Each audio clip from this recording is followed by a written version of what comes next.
everybody, welcome back into Cherry Picking. Today, Babs and I will be going over the Toronto Maple Leafs 2025-2026 offseason plans after getting eliminated yet again in the playoffs. It seems like the core four is done. The Shanna plan might be done at this point as well. Lots to happen for the Toronto hockey landscape this summer. We think we have an idea of who's going to be leaving, so let's start there, and then we can kind of go into which players are going to add and how these players will be leaving the Toronto Maple Leafs as well. So let's start it off. I think we can both agree Mitch Marner's time in Toronto is fini. Yeah, it sounds like he was talking past tense in one of the interviews today, and also I just think that it's time. You just learn at a certain point that it's not going to work. Yeah, agreed. And then looking at maybe some of the other players that could be leaving here, RFAs, two guys, Nick Robertson and Holmberg.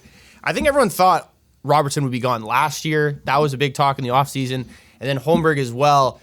It seemed like he was kind of making a name for himself, and this year he kind of just fell flat. So it's these guys are done. In terms of RFAs, and Puckpedia's got a great list for us to look at here. So here's all the RFAs Toronto's got. Robertson, I don't think he can afford, and nor do I think he wants to be back in Toronto. And then another one is Holmberg, who I don't know if you can really keep around, given that you have good pieces amongst your top six you were running through. Holmberg doesn't seem to get it done on the second line. He doesn't necessarily always make sense on the third and fourth, and he did play well at times. But he'll be like a $2 million-ish player, and I don't think, given the cap, what we're going to try and do here, that you can keep him. And Robbo, I think, is just... Exactly, yeah. We're going to try to rebuild this Leafs roster to our best ability, make them cap compliant for the upcoming NHL season. One of those players that we're going to be looking at, I think, at re-signing, and one of the guys that was kind of up in the air, and that's John Tavares. Yep. I think had a really good year last year, 38 goals. If he was a little bit younger, he could definitely still achieve or go for like the amount that he was getting. But I think it's pretty fair. What do we say? 7 to 7 to 8, 38 goal scorer. Usually could probably demand for a little bit more than that. Yeah. Daily Faceoff had a list of like projections for all the UFAs that we're using for this, and they have Johnny at 7.9. He's said in the media that he wants to come back, but I feel like if we put him at 7.9, that's way less than he made before. He has that CRA thing going on as well, so I know that could play an impact on this, but I think 7.9 for what he did, and also for the fact that he didn't fold as hard as some of the other guys. So you can justify still paying him. Yes, I feel like we could get him for less. I feel like he will be someone who'd be like, I will take less. He's made a shit ton of money over the course of his NHL career, and I think staying in Toronto is probably the most important thing, especially after what we heard from Berube, Tree Living, and him in their exit interviews. So. But yeah, let's go with 7.9. We'll play high. Maybe we can fuck around a little bit later. So we'll sign Johnny T. Obviously, Marner's not going to be there, and you have to still bring in some forward. So a guy who I think we have to have the next discussion on in terms of re-signing would be Max Pacioretty. However, media today, he's not sure if he even wants to play now. He might, he said it was tough being away from his family. I honestly thought he had moved his family from Toronto, or to Toronto. But obviously, I'm wrong in that sense. I don't know, especially with him saying he doesn't know about his future. I think it's kind of hard to give the go-ahead on Pacioretty, but he was great in the playoffs. So I don't hate if the Leafs actually do end up re-signing him at the league min, which is probably what he would get. So if we're going to take him, obviously it's going to be a 1 year, and let's just do 880. Sure. 800. And that gets him in the door. He's signed. Maybe he plays in. We can just put him on the bench too, and you can see the salary cap change as well. Another guy that you have to re-sign is Lorentz, and you can get him cheap, but he deserves a bit of a bump. He was definitely as league minimum as it gets last year. I think you can just get him at $1 million and he'll come. I feel like if you give him term maybe at like 850 or 900, that I think that might mean a little bit more to him. So do you want to go 900,000? Yeah, let's go 900 at 2 years. And then, because one of the important things and one thing that was addressed in the playoffs is the bottom six for the Leafs did pretty much nothing the entire playoffs. Lorentz is a really good penalty killer. They can't have Matthews Marner being their number one penalty kill unit. It's just not going to work. They need the Lorentz-Lawton pair, which actually was quite successful. Yeah, and if you look at the depth chart, the bottom six is actually pretty easy to sort out. So Lorentz you can mix in, and you end up in a situation in Toronto where you have 16 or 17 guys that can play center. Yeah. Like they're all a center or a wing. Johnny T obviously has to slot up into the second line here. David Camp is a player I think we should talk about right now. Yes. I don't think you can keep him at $2.4 million no, if you're the Toronto Maple Leafs. No. There's better guys out there that you can bring in that could do just as well as him. You have no there's not a ton of loyalty that needs to go towards David Kampf. No, and I think, what do you think he's worth? Like a 6th-round pick? Yeah, I would say so. Sixth or 7th? Yeah. Let's just go Ducks because we know they have lots of picks. And let's take their 7th-round pick because this is just a matter of getting him off the books because you can't afford him, and he has term too. And I feel like 2 years. Maybe there's a chance they have to retain a little bit, but we won't get into that. That's too complicated for us. So we'll take 2.4 off the books, and if we just want to have a depth chart conversation about what's existing, 19 million. Yeah, 19 million based on our not full depth chart. So there's still room to play here. I'll address this next piece. Sure. Easton Cowan is a player. I think for the Leafs, he's going to be their 1A. He's their guy that they bring up if they need to bring somebody. But because he's going to fill the Robertson role of he can go up and down as many times as they want, I don't think he'll make the roster. No. But he'll play a lot of games. It really depends what they do this offseason, too, to be honest. If they feel like they're going to fill their need from their AHL roster, which they've got a pretty good roster down there, maybe that's how they fill their bottom 6. I don't think that's the route they're going to go, but I could totally see Easton Cowan being a guy that's like back and forth first full year as like a pro. Yeah, for sure. And they like defense-wise, Toronto's stocked up with defensemen. They don't need to be concerned. No. One other RFA, though, is where is he here? Alex Steeves is going to have to be re-signed, but they'll bury him in the minors again. He would play on some other teams, but I think Steeves is another RFA here that we go ahead and just put on at like a $1 million contract. Maybe less, maybe like 900,000. Yeah, I would say so. But they'll have to bring him back because he's valuable. And if someone gets hurt or Pacioretty doesn't play, Steeves would be a decent option. Let's get to Matthew Nyes. Yes, though. He's their next. He is the guy you're signing, and honestly, at this point, is probably taking like. You're not replacing Marner 1-for-1 this offseason. No. I'll say it right now. The UFA list isn't that important or isn't that great. The Leafs can't offer sheet anyone because they don't have any of their own picks. So I think you have to sign Nyes here. And to be honest, like Wyatt Johnston is signed for 8.4. I think there's no chance the Leafs sign Nyes for less than $8 million. Okay. I'm thinking bridge deal, 4 years probably. Get him to his next contract. If that's what he wants, because the cap will be higher, but I doubt. I wonder if the Leafs will even let him do that. Because he could also get offer sheeted. If he gets offer sheeted at 9.4, that's another team offering a couple first-round picks for Matthew Nyes, which I'll be honest, I think a lot of players are going to get offer sheeted this year because there's a couple really good ones. Velarde, Marco Rossi, RFA, Nyes being one of them as well. It could happen. But I think if the Leafs sign him, it's 7 years? 7 over 8. And then 8 million, so let's do 8.1. That wasn't a number we were talking about 4 months ago. That number has rapidly increased. Definitely not. So that balances stuff out a little bit if you are the Toronto Maple Leafs right now and you're tossing up. You have options. Yankrok, I think, is somebody you can keep. Again, he's another guy that can play center, so you have a pile of these guys that can do that. Like all 4 of these players here can play center if you need them to. But Yankrok actually did back checking and did those bottom 6 roles quite well. You still have other players. Like if you're the Leafs right now, goaltending wise, the Russians, I don't think, like Peska's never going to play in the NHL. And then Akhtiamov has potential, but he regressed later half of the AHL season because we were big on him. You probably still re-sign Hildeby, and let's just do like a 2-year, $1 million contract for Hildeby because he's getting up there in age in terms of a prospect. But you have to have your third. You don't bring Matt Murray or anyone back. That pushes us further down the line. So what are you doing here with your Your R1 and L2, there's a big difference between hope and realism. I'm on the hope side in this, and people are probably going to tell me I'm silly. Based off of projections as well, we can start looking at who Toronto can go about bringing in here. And I think if you can't beat them, you should try and sign their free agents. So you got to look at the Florida Panthers here and see if you can convince Bennett, the big name, to sign in Toronto, who's projected at 6 years, $6.4 million by yearly face-off. I also think he'll sign for more than that, but maybe I'm wrong. Because it's just like a lot of the contracts right now, like the salary cap's going to continue to go up. So I feel like the projections at this point, are they accounting for that? I know his last cap, it's $4 million, so that's still a $3 million bump. But like, I guess Reinhardt's making about 8, depends if he signs in Florida.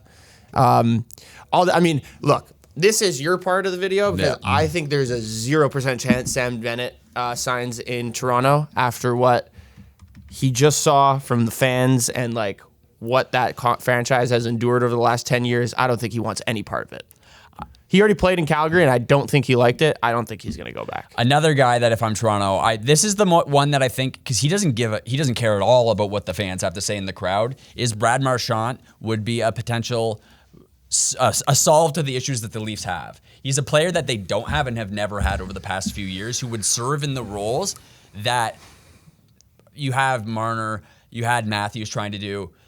This guy can actually go in there and actually play up and down the ice and be the guy to start stuff. You had a fail with Bunting in that because it got to the point where the refs were just sick of Bunting and Bunting couldn't do a thing correct because he was diving. His projection from Daily Faceoff is 5.5.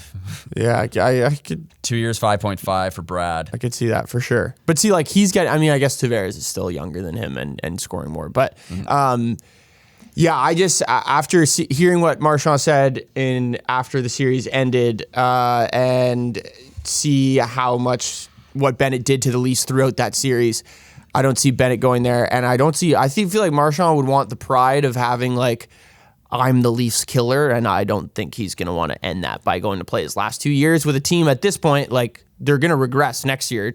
They're not going to win their division, probably, I would think. Maybe they get better by subtraction, but if you do this, sure. But I don't think this is going to happen. This allows them to maybe in the situations like we saw where they're getting, they can't win the puck battles around the boards and stuff, and they're getting beat on the forecheck. These guys are ones that will improve that factor. There are also guys that when the games get tough, play better. Sure. Brad Marchand is an excellent player for playoff hockey. So is Sam Bennett.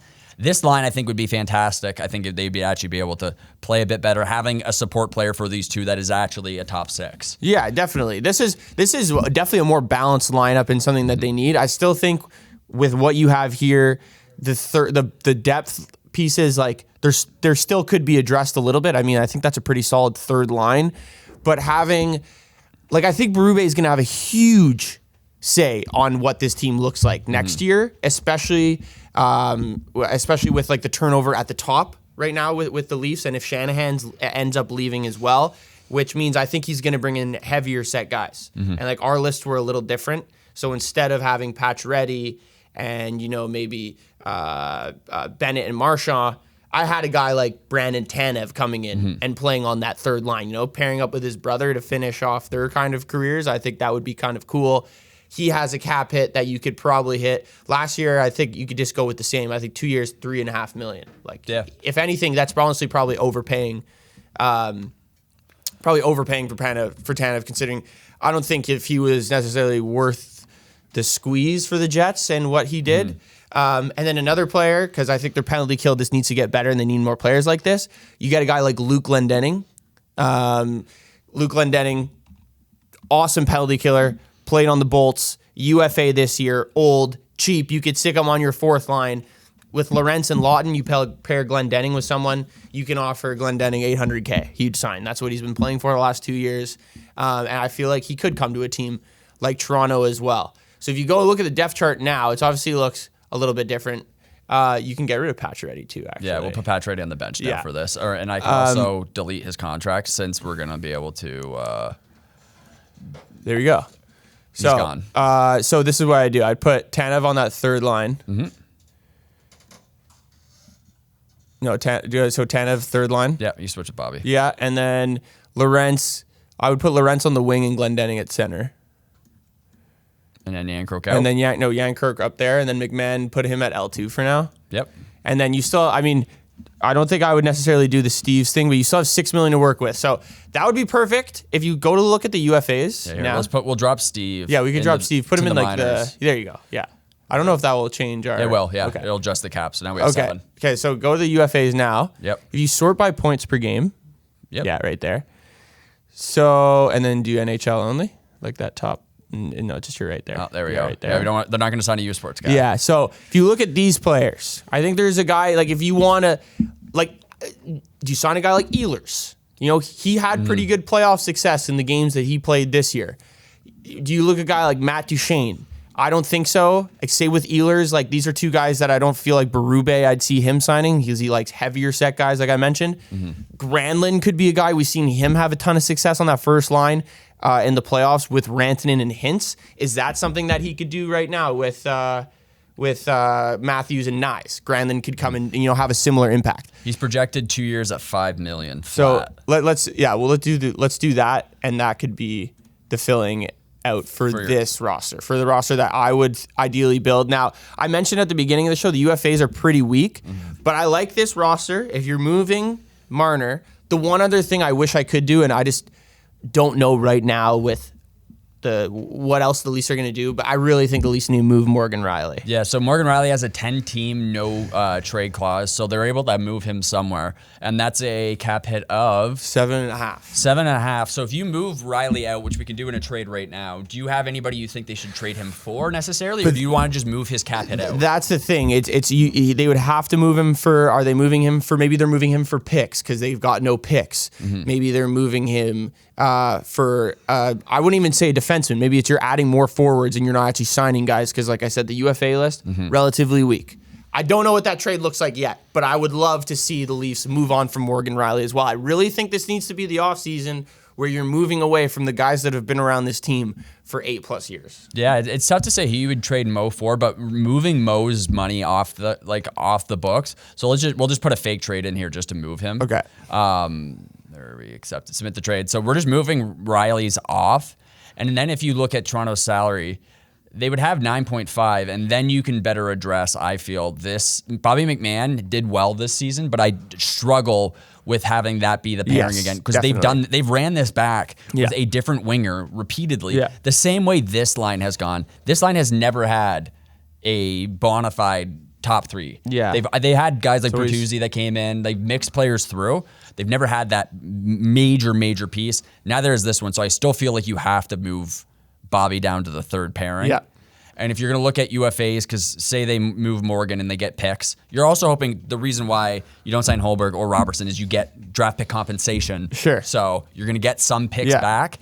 You have players that can perform here still. Yes, absolutely. There's some veteran. It just depends what route they want to take. There's some veteran guys. There's, Ryan Donato had a really good year playing with Bedard last year. I feel like you'd be paying a premium for him at this point, so I don't know if I'd necessarily want that. I feel like his projection's got to be close to 6 or 4.5. 4.2. 4.2. That's what they're saying at the deadline. Brock Nelson, like what are the Avs doing with Brock Nelson? He's another guy. There's definitely some options. But I also feel like there's a lot of options that were, for one, don't necessarily maybe want to go to Toronto or aren't necessarily the right fit because they're all kind of like old. Yeah. So, and if you move Morgan Rielly, you get the cap. You can play around a little bit more, and you can also use other players as trade tools as well. But yeah, there's a lot of players that Toronto could put in. Like, is Brock a guy you want in your locker room necessarily, given the trouble you saw in Vancouver? Who was the problem there? Giroux, I don't think he would ever sign in Toronto. No, at this point, I don't think so. Patrick Kane's available. Patrick Kane, again, he still had 59 points. I know. But Toronto can't do the veteran, we're going to stack up with these older players, because they also tried that before a few years ago. Exactly. Thornton, Marlowe, like they've put players through. I just think you need someone with a bit of scoring touch. Jamie Benn's going to re-sign in Dallas for a lower rate. That's already been put out there. There are players that Toronto can bring in that can fill that role. I just don't know who. If you guys have a suggestion in the comments for how Toronto could deal with, your right wing spot on the first line or your left wing spot on the second line, please let us know. Or who they're going to trade for Morgan Rielly. Yeah. If you have any trade thoughts for Morgan Rielly, please let us know, and we will continue to dive into this topic as we figure out what this Leafs team is going to look like for the next season, even though this year isn't even done yet. Because they have the guy from Quinnipiac, they have the guy from Dartmouth in terms of prospects in the AHL for forwards that they can mix in that have done well. And you even look even deeper. Easton Cowan's a guy that you can bring in. What if he's having a bang out season? Yeah, maybe he fits on that second line pretty well. Who knows? He's a top 6 player. He's not going to be playing on the third or fourth line. No. So there's lots of options, so just feel free to give us some feedback, but we all kind of agree. Marner is gone, and this is the next step. This seems like this will be the next kind of progression for this Leafs team. It'll be Matthews, Nyes, and whatever other young talent they can find, and Nylander, obviously, young talent they can find this offseason. But let us know what you guys thought of how we plan the offseason for the Toronto Maple Leafs. If you agree with Babs' ideas more, if you agree with my ideas more, dream. And what do you think Morgan Rielly is going to get traded for, or how this roster is going to look come October 2025? Be sure to like, comment, and subscribe, and we'll see you guys next time.